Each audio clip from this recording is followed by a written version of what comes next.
Bismillah ar-Rahman ar-Rahim. We move on to hadith number 21. This is about the tamattu'. Abdullah ibn Shaqiq says that Uthman ibn Affan used to forbid people from making tamattu', but Ali radiallahu anh would order people to do it. Then Uthman spoke to Ali, and then Ali told him that you know that we make tamattu' with the Prophet. And Uthman said yes, but at that time we were in fear. So from this narration it appears that Uthman is justifying his prohibition against the tamattu' by saying that the only reason why the companions made tamattu' with the Prophet was due to fear, in that if they made Hajj during one travel and Umrah during a separate travel outside the months of Hajj, then there would be danger in making two journeys, because there were still enemies from the mushrikeen around in those days. But as for when there is no fear, then he is saying, do not make the tamattu'. However, this is the ijtihad on Uthman's part. Otherwise, the correct ruling is with Ali radiallahu anhu. Because from the statement of the Prophet pertaining to this matter, it is not apparent to us that the reason for making tamattu' was due to fear. Rather, the reason is that this is the best type of ritual to do, an Umrah and a Hajj done separately in one journey, with a release of the ihram in between. Hadith number 22, from Abu Dharr al-Ghifari, he says that the mut'ah, meaning the tamattu' in the Hajj, was specifically for the companions of the Prophet ﷺ. And again, this narration would tend to agree with Uthman radiallahu anh that it was specifically for the companions. As Uthman says that we were in a state of fear, he said that in the previous narration as we have heard, and here Abu Dharr al-Ghifari, he doesn't say why it was specifically for the companions, he just says it was specifically for the companions of the Prophet. Now Ibn Taymiyyah says that the obligation of making tamattu' was specific for the companions, but the obligation of tamattu' is not specific for everyone else. So this is to say that no one is obliged to make tamattu', but the companions were at that time obliged to make tamattu', those who did not bring along a sacrificial animal. Why was it an obligation for them? This is so that people can take this as a sunnah, meaning to say that they're going to perform the Hajj and then they abrogate their Hajj and perform an Umrah instead, and then release themselves from the Ihram and perform the Hajj separately. This is the better way if you have not brought along a sacrificial animal. If the companions did not do this, then the others coming after the companion, the succeeding generations, would also not take this as a sunnah, because there would not be any precedence which is set. So it was obligatory for the companions to do this. So Abu Dharr al-Ghifari is not saying that only the companions must make tamattu' and the succeeding generations do not make tamattu'. No, rather what he's saying is that the obligation of changing from the single Hajj to a single Umrah was for the companions. As for the succeeding generations, it is a sunnah for them. In fact, it is better for them to do so if they have not brought along a sacrificial animal. And also, as An-Nawawi points out, that in the companions annulling their Hajj and making it into an Umrah instead, this would be a direct opposition to the prevailing ruling and belief that you're not allowed to perform Umrah in the months of the Hajj, and that this is one of the worst types of sins. This was the prevalent Jahiliyyah view, and the Prophet wanted to abrogate that. And so he had to make it obligatory on the companions to perform the Umrah in the months of the Hajj. That is to say, make tamattu'. As for if you go to perform Hajj nowadays, do we say it is obligatory upon you to annul your Hajj and make it into an Umrah instead, just like the companions did? Well, the answer is no. Certainly it is better for you to do so, but not obligatory. It was obligatory specifically for the companions. This is the way we understand this narration of Abu Dharr al-Ghifari. Now there is another debate. Is it better to bring along a sacrificial animal or not? We know that tamattu' is better for the one who does not have a sacrificial animal, and qiran is better for the one who brings along a sacrificial animal. But what about the idea of actually bringing along a sacrificial animal in the first place? Is that better or is it not better? And there is a difference of opinion amongst the scholars on this issue. Some would say yes, it is better to bring along because the Prophet did so. Others would say no, it is better not to bring one along, because then you can make the tamattu', which is a better ritual. So anyway, there are two opinions on this issue, as we've just mentioned, and each opinion is understandable. Also in the chapter, the narration from Imran ibn Husayn radiallahu anh, he says, we made tamattu' with the Messenger of Allah sallallahu alayhi wasallam, and the Quran did not say anything about it. So a man can speak from his opinion whatever he wants to. In this narration, Imran ibn Husayn is clearly speaking against the opinion of Umar ibn al-Khattab, who would prohibit people from making the tamattu'. And that was his opinion. It was also the opinion of Abu Bakr and Uthman, as we have just heard. So these eminent companions were of the opinion you do not make tamattu'. Here Imran ibn Husayn is speaking out against this opinion. He says, we made tamattu' with the Prophet and the Quran did not speak against it. So any other man can speak from his opinion what he wants to. In other words, if he speaks from his opinion, it does not change the truth of the matter. The truth of the matter is we made tamattu' with the Prophet, hence it is permissible, whatever anyone else may say from his opinion. Hadith number 23. The obligation of sacrificing an animal for the mutamatti', and if he cannot find an animal, to fast 10 days. This is the narration of Abdullah ibn Umar. He says the Prophet made tamattu' in the Hajjatul Wada'. He's actually referring to the Qiran here. And he brought along a sacrificial animal from Dhul Hulayfa. He made the talbiyah for the Umrah and then the talbiyah for the Hajj. So from the people were those who brought along a sacrificial animal and others did not. When they arrived at Mecca, the Prophet told them, مَنْ كَانَ مِنْكُمْ أَهْدَى فَإِنَّهُ لَا يَحِلُّ مِنْ شَيْءٍ مِّنْهُ حَتَّى يَقْضِيَ حَجَّهُ.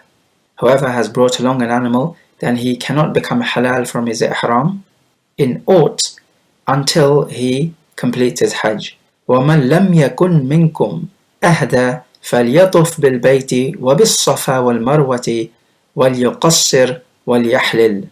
But whoever amongst you has not brought along a sacrificial animal, then let him make the tawaf and the sa'i between the Safa and Marwa, and then let him shorten his hair or clip his hair. ثُمَّ لْيُحِلَّ بِالْحَجِّ وَلْيُهْدِي.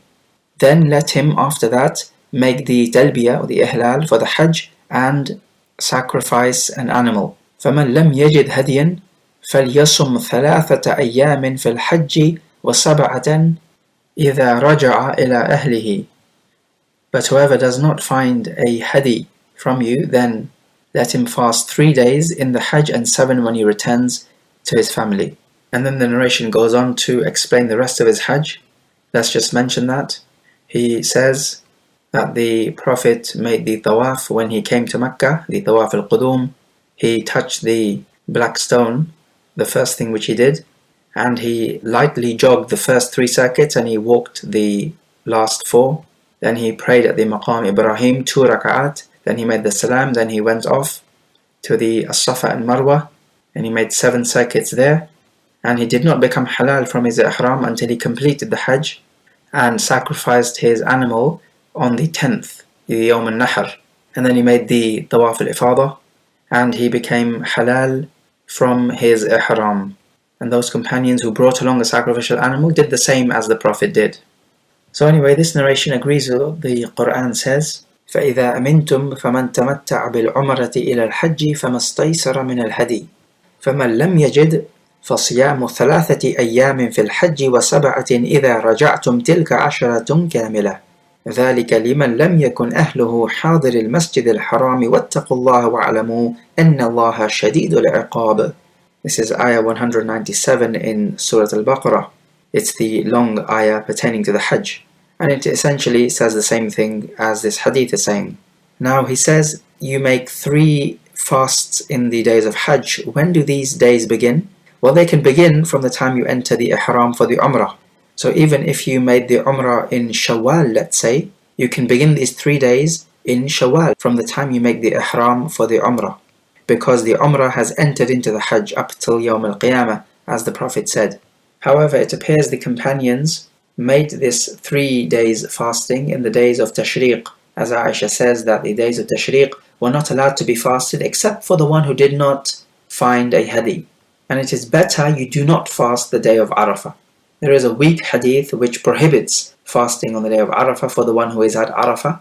It is weak, so we say it is better not to fast and to conserve your energy for the dua and adhkar. As for fasting the 7 when you return. Some say when you return back to your residence. Others say as soon as you complete the Hajj, which would be after the 13th day of the Dhul Hijjah, then you can fast these 10 days, even if you have not literally returned back to your family. So the second opinion makes the matter more flexible. Do these days need to be in order? Well, the ayah and the hadith leave it in the absolute sense. So we say they do not need to be consecutive, but it is better to make them consecutive to discharge your obligation quicker. But this ruling of sacrificing an animal for the tamattu' applies to the one whose residence is outside the haram and outside Makkah. As for if your residence is in Makkah or in the haram, and you made tamattu', for example, you came in from outside, then you do not need to sacrifice an animal, and hence this fasting issue does not apply to you either. The Prophet sacrificed his animal and then he became halal from the ihram. There is a sahih hadith which says that كل أيام التشريق ذبح. All the days of tashriq are days where you can sacrifice the animal. The Prophet did it on the 10th, but there is flexibility. You could do it on the 10th or 11th or 12th or 13th. But doing it before the day of Eid, which is the 10th day, the Yawm al-Nahr, is not permissible, because if it was permissible, the Prophet surely would have done it. It would have been easier for him to do so. But the fact that he deliberately chose the harder option tells us that this is an obligation, because we know from the sunnah of the Prophet, he would always choose the easier option as long as it was halal. So if we now know that the Prophet deliberately chooses a more difficult option, then this has to tell us that this more difficult option is wajib.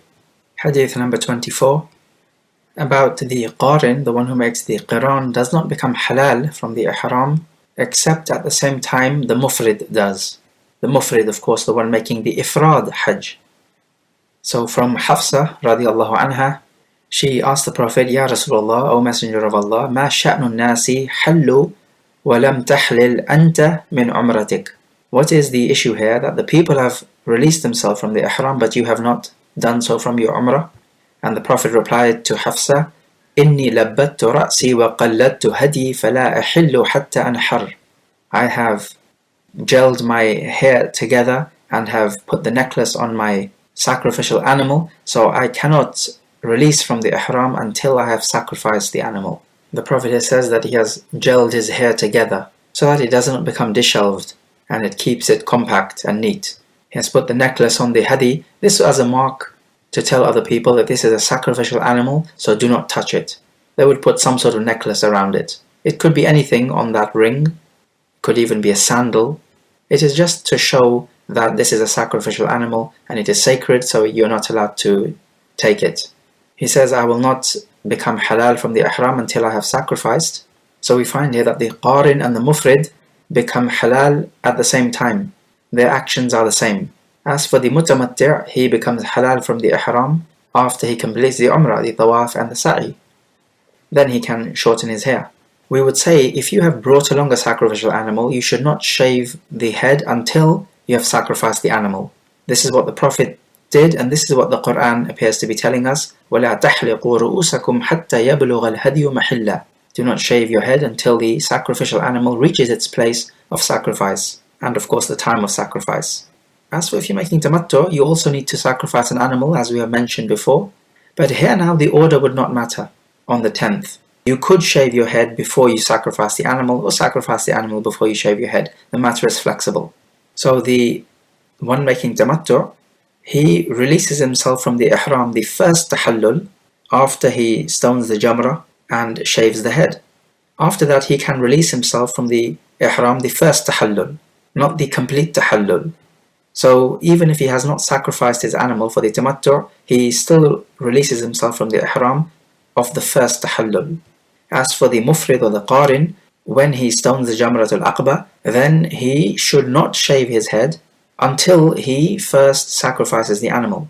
So basically what we find in this narration is that the qiran and the ifrad, they are exactly the same in terms of the actions you perform and when you become halal. It's just that the difference of opinion is with the qiran, do we give it the same ruling as the tamattu', in that you have to sacrifice an animal?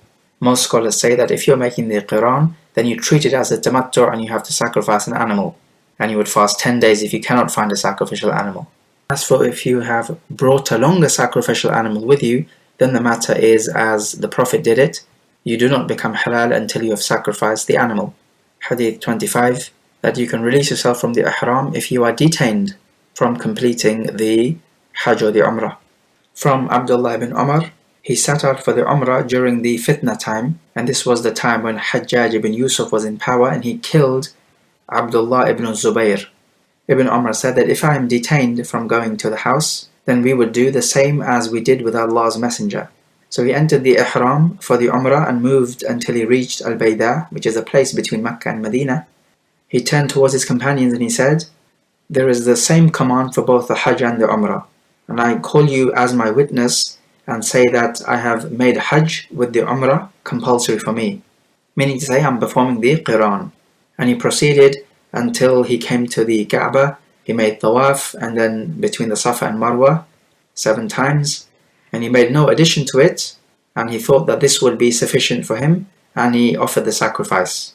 Now you can be detained not just by an enemy, but by anything, even illness. And this is the weightier opinion. So some scholars said that only enemies can detain you, but the correct opinion is you can be detained by even illness as well. If that is the case, you would sacrifice an animal and shave your head. This is what they did in the 6th year, when they were detained by the mushrikeen from performing the Umrah. If you are detained and you cannot find an animal to sacrifice, do you fast instead? Well, here the answer is no, you don't. And there's no analogy between this and the fasting of the 10 days during the Tamattu' if you cannot find the sacrificial animal. Because the sacrificial animal of the Tamattu' is through your own choice. You chose to make Tamattu'. As for this sacrificial animal, you had no choice. So there is no analogy between the two. They're two different cases.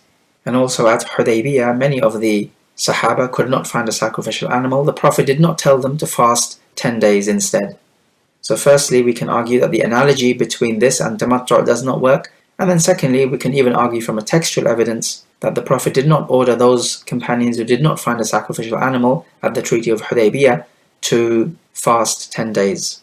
If you are detained from the Hajj, is it obligatory upon you to perform it the next year round? Well, we say it depends. If this was your fard Hajj which you were detained from, then yes, it is obligatory upon you. If it was a nafilah, then no, it is not obligatory. The Prophet performed the Umrah in the 7th year after the year in which they were detained, but this is not by way of obligation. Rather, this was what was in the treaty, that they will perform the Umrah the next year. And many companions who were with him in the 6th year were not with him in the 7th year. So therefore it is not obligatory to perform the Hajj or the Umrah the next year. Unless it was your fard Hajj, of course, in that case, it would be obligatory upon you. Hadith number 26, about performing the Ifrad and the Qiran. From Anas, he says, I heard the Prophet say the Talbiyah for the Hajj and the Umrah together. Now one of the narrators, Bakr, says that I spoke to Ibn Umar about this, and Ibn Umar said that I only heard him make the Talbiyah for the Hajj alone. So he says, I went back to Anas to meet him, and I told him about what Ibn Umar said, and Anas ibn Malik replied, you treat us as children. I heard the Prophet of Allah ﷺ saying, Labbayka umratan wa hajjan. Now in this narration we seem to have a conflict. Ibn Umar says that the Prophet made the Talbiyah for the Hajj alone. Anas is saying, no, rather he made it for the Hajj and the Umrah, where he said, Labbayka umratan wa hajjan. Now, they are both correct in that they are both reporting what they heard. Initially, the Prophet made the singular Hajj, the Ifrad. But then after that, Jibreel came to him and he said to the Prophet, Salli bihadha al-wadi al-mubarak wa qul umratan fi hajja. Pray in this blessed valley and say an Umrah in a Hajj. So afterwards, the Prophet made the Talbiyah for both the Umrah and the Hajj. So both companions here are narrating what they heard. Anas ibn Malik here, we find him getting angry, where he told Bakr, you treat us like children. And here he got angry for the sake of the truth, because the truth of the matter is, as Anas ibn Malik said, the Prophet made the Talbiyah finally and ultimately for the Umrah and the Hajj. And so we know then that finally the Prophet ﷺ made the Qiran Ihram, because he had the sacrificial animal with him. Hadith 27, about what the Muhrim has to do when he arrives in Mecca from the Tawaf and the Sa'i. Wabara reports that I was sitting with Ibn Umar radiallahu anh. And then a man came and he asked the question, is it right for me to make the tawaf around the house before I stand at Arafah? And Ibn Umar said yes. And then the man replied, but Ibn Abbas says, do not make the tawaf around the house until you have stood at Arafah. So to this Ibn Umar replied that the Prophet made the Hajj and he made tawaf around the house before he came to Arafah. So is the statement of the Prophet more worthy to be taken, or the statement of Ibn Abbas, if you are truthful?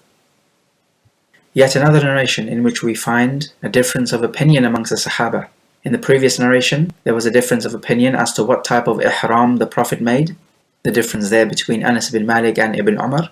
And in this narration, the difference between Ibn Umar and Abdullah ibn Abbas as to whether the Prophet made the tawaf before the Arafah or not. Ibn Umar says yes. Ibn Abbas says, do not make the tawaf before you have stood at Arafah.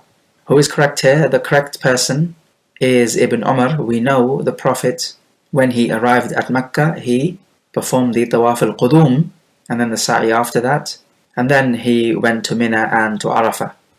Ibn Abbas can also be correct from another angle, in that if you arrive late on the 9th, let's say, in Mecca, then the standing at Arafah must be given precedence and not the tawaf al-qudum. So in a case like this, then you would stand at Arafah because that is the priority without a doubt. Then afterwards, when you return back to Mecca, you will stone the Jamrah, of course, and all the rituals, and then you will make your tawaf al-ifada, not the tawaf al-qudum. So for a person coming in late, it is better for him to delay the tawaf and give precedence to the Arafah. If you come early, let's say on the 4th, 5th, 6th, 7th, then of course tawaf al-qudum is a sunnah to be made. That's what the Prophet did. It is mustahab. Note here that Ibn Umar says to him, if you are truthful, meaning if you are truly a Muslim, then whose statement would you follow? The Prophet's or the companions? Hadith 28, about what is needed from the tawaf and the sa'i and remaining in ihram and not releasing yourself from the ihram. In this narration, Muhammad ibn Abdurrahman says that the Prophet performed the Hajj, and he says that Aisha radiallahu anha, his wife, told me that the first thing which he performed was the wudu, and then he performed the tawaf. Then Abu Bakr performed the Hajj, and the first thing which he did was the tawaf. So did Umar, and then Uthman, meaning during their Khilafah. And the first thing which they did was the tawaf. He says then Muawiyah and Abdullah ibn Umar did that as well. He says, then I performed the Hajj with my father Zubayr ibn al-Awwam, and the first thing which they did was the tawaf. And then the Muhajirun and the Ansar likewise. He says all these people did not release from the ihram until they completed the Hajj. He says, and I saw my mother and my aunt commencing their Hajj with the tawaf, and they did not release from the ihram. He says, my mother informed me that she came, and her sister and Zubair, and so for Umrah, and when they kissed the corner, meaning the black stone, after performing the tawaf, they released the ihram. Now we learn from this that you make wudu when making tawaf, but according to the correct opinion, it is not a condition that you should be in a state of wudu when making the tawaf, and that the tawaf is not the salah. Hadith 29, about the mut'ah in the Hajj, from Muslim al-Qurri. He says, I asked Ibn Abbas about the tamattu', and he allowed it, but Ibn Zubayr used to forbid it.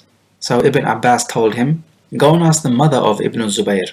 And so they did so. They found a woman who was weighty and blind, and she told them that the Prophet gave the permission to make the tamattu'.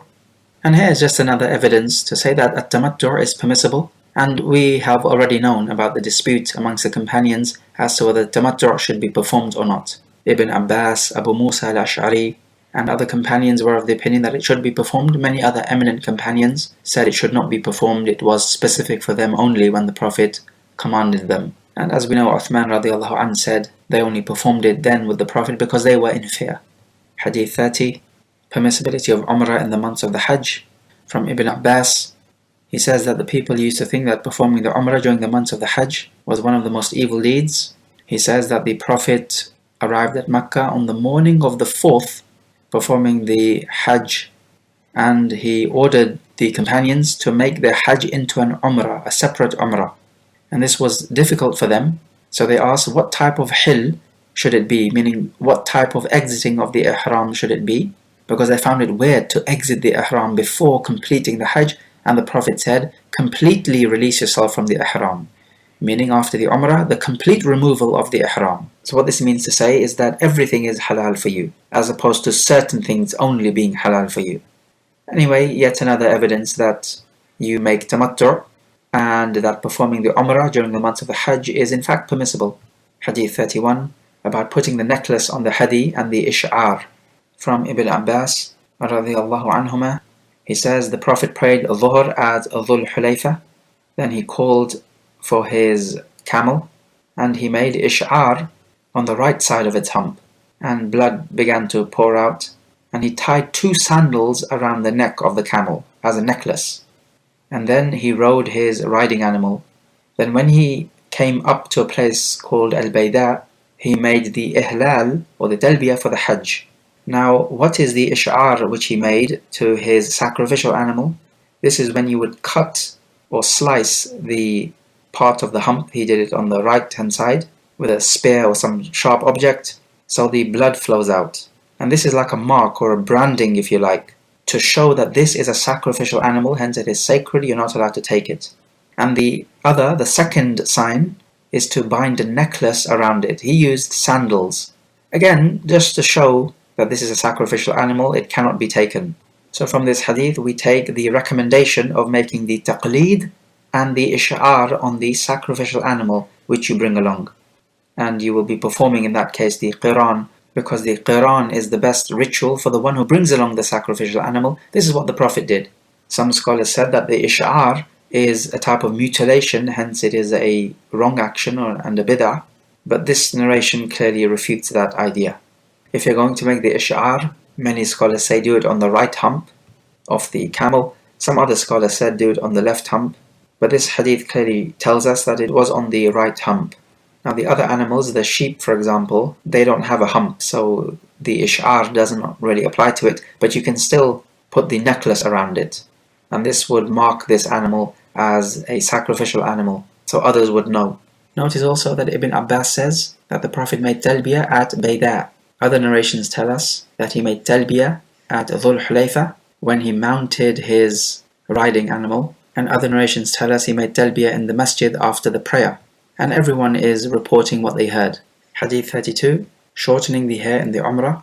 Ibn Abbas says that Muawiyah said to me, "Did you know that I shortened the Prophet's hair at the Mount of Marwa with scissors?" Ibn Abbas said to him, "I only know this as an evidence against you." Now this narration tells us that it is permissible to shorten the hair, though we know it is better to shave the hair. But if you're performing the tamattu, it is better to shorten the hair, so that you have something to shave after the Hajj. Imam al-Nawawi says that this narration should be taken to mean the Umrah of Ji'rana, because at the Hajjat al-Wada' the Prophet did not shave his hair or clip his hair after the Umrah, because he was in the state of Qiran. And neither could this be the Umratul Qadha on the 7th year, because Muawiyah radiallahu anhu was not a Muslim at that time. He became a Muslim on the day of the conquest of Mecca in the 8th year. Hadith 33, the talbiyah of the Prophet and his sacrificial animal. From Anas he says that Ali radiallahu anhu arrived from Al-Yaman, and the Prophet asked him, "Which ihram did you enter?" And he said, "I entered the ihram the same as you." And the Prophet said, "Lawla anna ma'i al-hadi la ahlaltu." If I did not bring along a sacrificial animal, I would have released myself from the ihram. And there's nothing particularly new in this narration, but also in the same chapter the Prophet mentions, by the one who has the soul in his hand, that Ibn Maryam, meaning Isa alayhi salam, will surely perform the Hajj or the Umrah, or combine between them. He will come from the mountain pathway of Ar-Rawha. So anyway, we can take from this narration that Isa ibn Maryam will return, and he will perform the Hajj or the Umrah as well. Hadith number 34, the number of times the Prophet performed the Umrah. From Anas, he says the Prophet performed the Umrah 4 times in his life. All of them were in the months of Dhul Qa'dah, except the Umrah he performed, which he included in the Hajj. So the first one was the Umrah of Hudaybiyah, that was in Dhul Qa'dah, Of course, he was not able to complete that because the mushrikeen kept him back. The second time was also in Dhul Qa'dah, the Umratul Qadha, meaning in the 7th year. And the third one was the Umrah from Ji'rana, where he distributed the spoils of war from the Battle of Hunayn, when they defeated the Hawazin tribe. This was also in Dhul Qa'dah. And the fourth one was the Umrah which he combined inside his Hajj during the Hajjatul Wada'. Okay, so what was the year for all of these Umar? The Hudaybiyah, that's the 6th year. The year after that, obviously that will be the 7th year. The Ji'rana, that was after the Battle of the Hunayn, so that would be the 8th year. And the Hajj with the Umrah, that was famously in the 10th year. He, of course, performed the Quran there, as we have mentioned many times before. Before he made Hijrah to Al-Madinah, he performed a Hajj. And whilst on the topic of numbers, how many military expeditions did he go on? In total, 19. Hadith 35, about the virtue of Umrah in Ramadan. From Ibn Abbas, the Prophet asked a woman from the Ansar, "Why did you not perform the Hajj with us?" And she said that her husband and her child performed the Hajj because they did not have enough camels, so she did not. And the Prophet told her, فَإِذَا جَاءَ رَمَضَانُ فَاعْتَمِرِي فَإِنَّ عُمْرَةً فِيهِ تَعْدِلُ حَجَّةً. Perform the Umrah in Ramadan, because an Umrah in Ramadan equals the Hajj. Now some ulama said that this reward is specific for her. So if a person misses the Hajj due to reasons outside his control, then they can perform the Umrah in Ramadan, and that will equal the reward of the Hajj. Other scholars say no, an Umrah in Ramadan for anyone equals the reward of a Hajj. And that would appear to be more in accordance with the generality of this hadith. Now just note here that if you perform an Umrah in Ramadan, it does not mean that you don't need to perform the Hajj anymore. Rather, you do need to perform the Hajj in its proper time. What this hadith is talking about is simply in the case of reward, not in the case of actually doing the action. Just a few more points of benefit with regards to the narration of Abu Dharr, who says that the tamattu' was for us khassatan, specifically for us. And like we said before, if he means the obligation of changing from the Hajj to the Umrah, then that obligation, yes, was for them specifically. However, one may interpret this narration to say that Abu Dharr is informing us that you do not make at-tamattu', and that at-tamattu' was for them specifically and not for the rest of the ummah. Then in that case, he would be agreeing with the opinion of Abu Bakr and Umar and Uthman and Muawiyah radiallahu anhum, who also stated that you do not make at-tamattu'. Now if that is the case, then we simply say that that is their opinion and we do not agree with it. The narration of Suraqah ibn Malik radiallahu an is quite clear when he asked the Prophet, "Is this for us or forever?" And the Prophet said, "Bal li abadil abad." Nay, it is forever on. So this ruling was not for the companions specifically, it is for the whole of the ummah. That is to say that you ought to change from a single Hajj to an Umrah if you have not brought the sacrificial animal along. Also in the narration of Hafsa radiallahu anha, where the Prophet said, "Inni labbattu ra'si," I have put gum or resin on my hair to keep it together, we may take that this will not affect the wudu, and that you can still wipe on the head. Also when the Prophet says that I will not become halal until I sacrifice the animal, then we can understand it to be that he will not shave the head until he has sacrificed the animal, because then this, if understood like that, would agree with the narration of Aisha, who says that she used to put the perfume on the Prophet before he became fully free from the ihram, just before the tawaf, meaning the tawaf al-ifada. So the first tahallul takes place after you've shaved the head, which in turn takes place after you have sacrificed the animal, if you've brought one along, and that takes place after you have pelted the Jamratul Aqaba. So that is the first tahallul, where everything becomes halal for you except women. So you cannot have intercourse with them, nor any intimacy with them, nor any marriage contracts. Then after the tawaf al-ifada and the sa'i, if need be, everything becomes halal for you, and you have fully exited the ihram. That's the second tahallul, second exiting. The ulama say you can do any two of three for the first exiting. And then after the Tawaf al-Ifada, along with the Sa'i, if need be, that is the second exiting. However, if you have brought along a Hadi, then we have to say that the first exiting cannot take place until you have sacrificed the Hadi. وَلَا تَحْلِقُوا رُؤُوسَكُمْ حَتَّى يَبْلُغَ الْهَدْيُ مَحِلَّهُ. Do not shave your head until the sacrificial animal has been taken to its place, meaning for sacrifice. Okay, here's a question. Can you go the other way around, meaning opposite to at-tamattu'? So we know you can change from Hajj to Umrah, and that this is the better way. But if you are performing the Umrah, can you change it to a Hajj? So for example, from at-tamattu' to al-qiran. The answer is yes, you can, but it is khilaful awla. It is opposite to that which is preferred. Also, with regards to when you are held back, the ihsar, you can release yourself from the ihram the moment you are held back. You do not need to wait to see if an opportunity arises in the future for you to continue on with the ihram and the umrah and the hajj. Rather, the moment you are held back, you may release yourself from the ihram by sacrificing an animal and shaving your head. And this is the weightier opinion amongst the opinions of the scholars.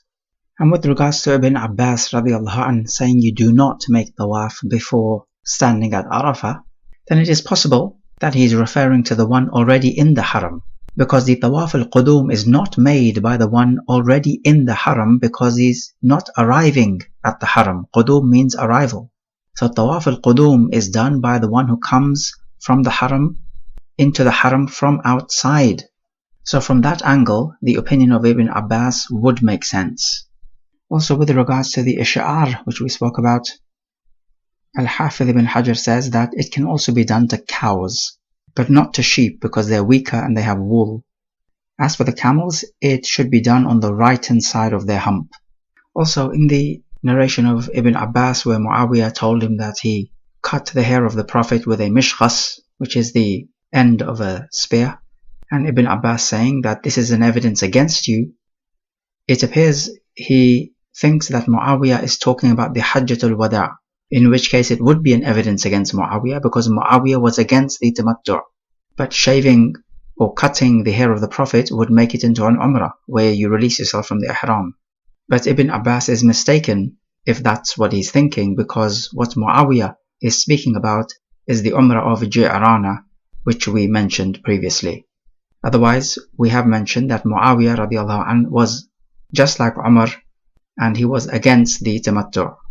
Okay, here's a question. We know that men certainly raise their voices with the talbiyah, not shouting, but just merely raising their voices so that it is of a medium strength.